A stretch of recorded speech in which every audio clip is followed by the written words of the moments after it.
Bismillahirrahmanirrahim. Assalamualaikum warahmatullahi wabarakatuh. Apa kabar semuanya?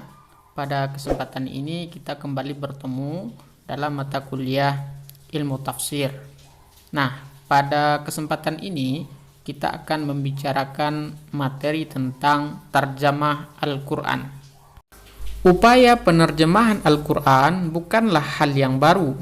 Ia telah dilakukan sejak permulaan abad kedua Masehi, di mana Al-Quran diterjemahkan ke dalam bahasa Latin oleh Robert of Ketton. Hingga saat ini, Al-Quran telah diterjemahkan ke berbagai bahasa dunia, seperti misalnya bahasa Persia, Turki, Urdu, India, Jepang, Inggris, dan lain-lain sebagainya. Ini dilakukan berangkat dari berbagai kebutuhan masyarakat setempat, baik oleh non-muslim maupun muslim, untuk tujuan positif maupun negatif, pengembangan studi keagamaan, misi perpolitikan, memahami agama Islam, menjawab persoalan-persoalan kehidupan yang dihadapi sehari-hari, dan lain-lain sebagainya. Melihat kebutuhan yang semakin mendesak dan kompleks akan pemahaman ajaran keagamaan yang bersumber dari kitab suci Al-Quran oleh masyarakat, baik muslim maupun non-muslim di penjuru dunia, maka upaya penerjemahan ini tidak hanya berhenti pada bahasa nasional kebangsaan saja. Di Indonesia, yang notabene terdiri dari berbagai suku dan ras, juga telah lahir berbagai karya terjemah Al-Quran ke dalam bahasa daerah. Untuk memberikan pemahaman terhadap kandungan Al-Quran, para ulama secara perseorangan selain mengajarkan Al-Quran kepada umat melalui lembaga pendidikan, juga berupaya menerjemahkan atau menafsirkan Al-Quran ke dalam bahasa Indonesia atau bahasa-bahasa lokal, seperti adanya terjemahan Al-Quran ke dalam bahasa Aceh, bahasa Jawa, bahasa Sunda, bahasa Mandar, bahasa Madura, dan bahasa-bahasa daerah lainnya. Az-Zarqani mengungkap data bahwa penerjemahan Al-Quran telah mencapai angka 120 terjemahan dalam 35 bahasa, baik di barat maupun di timur. Bahasa yang paling banyak menjadi tujuan terjemahan adalah bahasa Inggris, Prancis, Spanyol, Italia, Turki, Persia, Cina, Latin, Afghanistan, Indonesia, dan bahasa negara-negara Eropa lainnya. Data dari Al-Zarqani tentu saja telah usang, yang artinya angka aktual saat ini tentu jauh lebih besar. Padanan kata translation yang umum dalam bahasa Arab adalah tarjamah, atau istilah yang lebih dekat kepada padanan dalam bahasa Indonesia, yaitu terjemah. Meskipun demikian, kata tarjamah dalam bahasa Arab memiliki makna yang lebih luas. Sebagai kata kerja, tarjamah bermakna pengalihan bahasa, sebagaimana translation. Akan tetapi, itu bukanlah satu-satunya makna tarjamah. Ia juga bermakna menafsirkan, menginterpretasikan, atau menjelaskan, bersinonim dengan fassara dan syaraha. Itu, tarjamah juga bermakna menulis biografi, sehingga sejumlah buku-buku biografi berjudul tarjamah. Salah satu derivasinya turjuman atau tarjuman, diartikan sebagai penerjemah, pemandu, dan juru bicara. Sementara sebagai kata benda, tarjamah diartikan sebagai terjemahan, penjelasan, prakata, biografi, dan sebagainya. Imam Az-Zarqani dalam Manahil Irfan Ulumil Quran menjelaskan 4 makna terjemah. Pertama, kan suatu ungkapan atau berita kepada orang yang belum mendengarnya. Kedua, menjelaskan suatu ungkapan dengan bahasanya. Ketiga, menjelaskan suatu ungkapan dengan bahasa lain, bukan bahasa asal yang digunakan ungkapan itu. Dan keempat, memindahkan suatu ungkapan dari suatu bahasa kepada bahasa lain. Terkait dengan Quran, tarjamah dalam makna pertama dan kedua tentu telah ada semenjak masa pewahyuan Al-Quran itu sendiri. Jika Rasulullah Shallallahu Alaihi Wasallam menyampaikan wahyu kepada para sahabat, beliau menyarankan kepada para sahabat yang hadir dan mendengarkan langsung yang mewartakan apa yang mereka terima kepada sahabat lainnya yang tidak berkesempatan hadir saat itu. Sementara dalam makna kedua, Rasul Shallallahu Alaihi Wasallam sendiri adalah murtajim Al-Quran, sebagaimana juga gelar terjemahan Al-Quran untuk Ibnu Abbas berada dalam makna ini. Berbeda dari makna yang pertama dan kedua, urgensi makna yang ketiga dan keempat muncul belakangan ketika agama Islam berkembang ke luar daerah Arab. Kedua makna terakhir ini memiliki latar belakang dan tujuan yang sama, yaitu upaya menjembatani perbedaan bahasa. Perbedaannya, makna ketiga hanya berkepentingan untuk menjelaskan konten atau pesan dengan bahasa yang berbeda. Sementara makna yang keempat berkepentingan untuk mengalih bahasakan pesan itu sendiri. Tarjamah Al-Quran dibedakan ke dalam dua bentuk. Ada yang disebut dengan tarjamah harfiah dan ada juga yang disebut dengan tarjamah tafsiriyah. Adapun tarjamah harfiah adalah memindahkan suatu lafaz dari suatu bahasa kepada bahasa lainnya dengan menjaga kesesuaian struktur dan tata bahasa dan memelihara seluruh makna bahasa asal secara sempurna. Jenis ini juga disebut dengan beberapa nama lainnya, yaitu tarjamah lafziyah atau tarjamah musawiyah.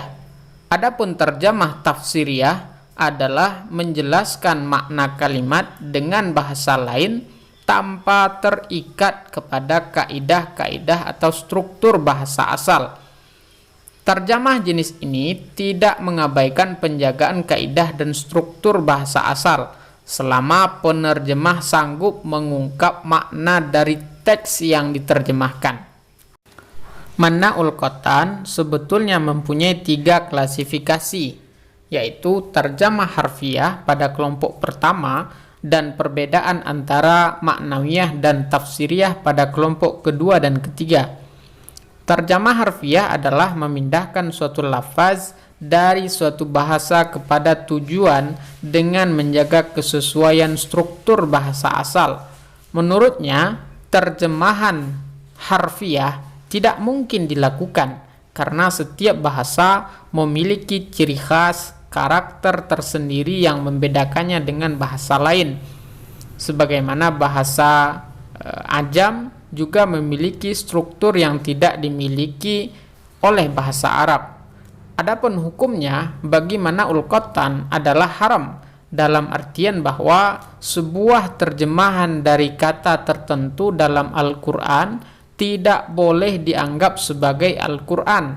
Al-Quran hanyalah wahyu sebagaimana yang disampaikan kepada Nabi Muhammad SAW berbahasa Arab dan mengandung i'jaz. Maka menurut Mana'ul Qatan di sini terjemahan harfiah terhadap Al-Quran meskipun dilakukan oleh orang yang menguasai bahasa asalib tarakibnya, maka ia telah mengeluarkan Al-Quran dari eksistensinya sebagai Al-Quran. Nah, untuk membedakan antara terjemah maknawiyah dan tafsiriyah, Mana'ul Qatan berangkat dari 2 konsep dualitas makna Al-Quran antara asliyah dan sanawiyah.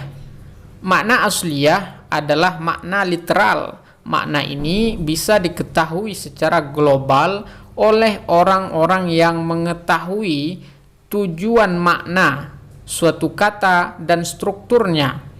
Sementara makna sanawiyah adalah makna yang berada di tingkat lanjutan.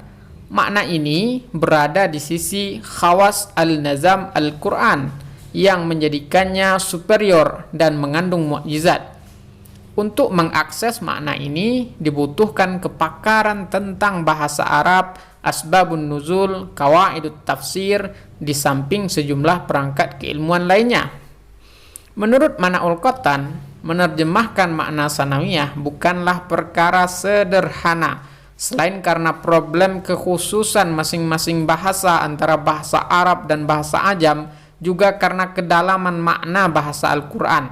Oleh sebab itu, yang mungkin dilakukan adalah penerjemahan makna asliyah. Namun begitu, penerjemahan makna asliyah memiliki kelemahan, terutama terkait kata-kata tertentu dalam Al-Quran yang memiliki banyak kemungkinan makna. Jika seseorang penerjemah hanya menerjemahkan dari satu sisi, maka ia telah mereduksi makna Al-Quran. Karena terjemah harfiah tidak mungkin dan terlarang, penerjemahan makna asliyah riskan, dan penerjemahan makna sanawiyah juga rumit, maka jalan terakhir adalah dengan menerjemahkan tafsir Quran. Inilah yang ia sebut dengan terjemah tafsiriyah. Inilah yang kemudian membedakan antara terjemah maknawiyah dan terjemah tafsiriyah. Di Indonesia sudah beredar sejumlah terjemahan Al-Quran. Peter G. Riddell membagi penerjemahan Al-Quran ke dalam bahasa Melayu dan bahasa Indonesia. Pada periode pertama, sekitar tahun 1500-an sampai 1920, ia menyoroti terjemahan-terjemahan parsial yang telah dilakukan oleh Hamzah Fansuri, Samsudin As-Sumatrani, Nuruddin Ar-Raniri, Abdurrauf As-Singkli, dan lain-lain. Selain terjemahan parsial, dalam beberapa tulisannya, Nama terakhir juga menerjemahkan Al-Quran secara lengkap yang lebih dikenal dengan Tarjuman Al-Mustafid, yang berisi beberapa ulasan dari kitab tafsir klasik seperti Jalalain, Al-Khazin, Al-Baidawi. Periode kedua menandai bangkitnya minat orang Indonesia untuk kembali menerjemahkan Al-Quran. Banyak tokoh yang terlibat dalam penerjemahan periode kedua ini, seperti Hos Cokro Aminoto, Ahmad Hasan Bandung, Mahmud Yunus, dan lain-lain sebagainya. Periode ketiga, pertengahan 1960 hingga sekarang, menurut Peter G. Riddell, ditandai dengan banyak munculnya terjemahan penggalan-penggalan ayat Al-Quran dan tafsir dalam bahasa Indonesia yang lebih panjang, dan keinginan untuk mengabadikan efek puisi dalam terjemahan teks Al-Quran seperti H.B. Yasin. Kategori Riddell di atas didasarkan kepada bahasa tujuan Al-Quran yang diterjemahkan, yaitu bahasa Melayu dan bahasa Indonesia. Nah, sekarang kita akan mencoba melihat bagaimana perkembangan terjemah Al-Quran di Indonesia. Dalam hal ini kita akan membandingkan 3 terjemah Al-Quran mengenai satu ayat, yaitu pertama terjemah dari tafsir Al-Quran Al-Karim karya Mahmud Yunus, yang kedua adalah Al-Quran dan terjemahannya Kementerian Agama Republik Indonesia, yang ketiga adalah Al-Quran dan maknanya karya Quraisy Shihab. Al-Quran surat Al-Hijr ayat yang ke-9, Inna nahnu nazzalna dzikra wa inna lahu lahafizun.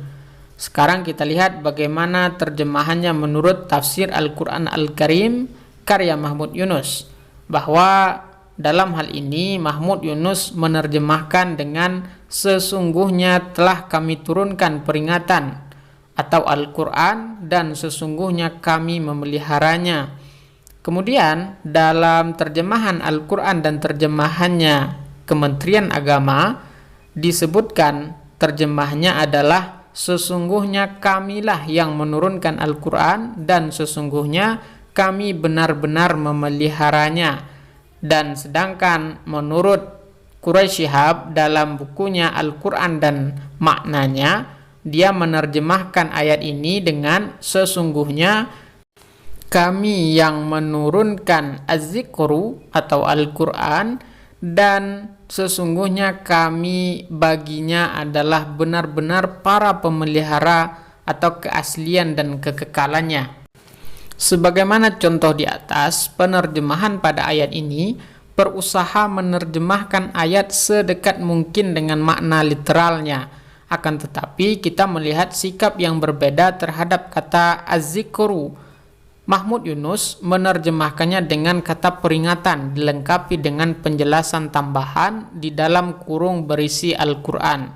Sedangkan Quraisy Shihab memilih untuk tidak menerjemahkannya. Ia menuliskan kata tersebut dalam bentuk transliterasi ke dalam bahasa Indonesia. Sebagaimana Mahmud Yunus, ia menempatkan penjelasan tambahan bahwa yang dimaksud dengan az-zikru adalah Al-Quran.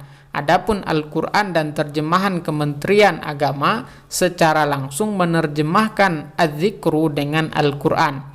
Itulah kira-kira materi kita hari ini.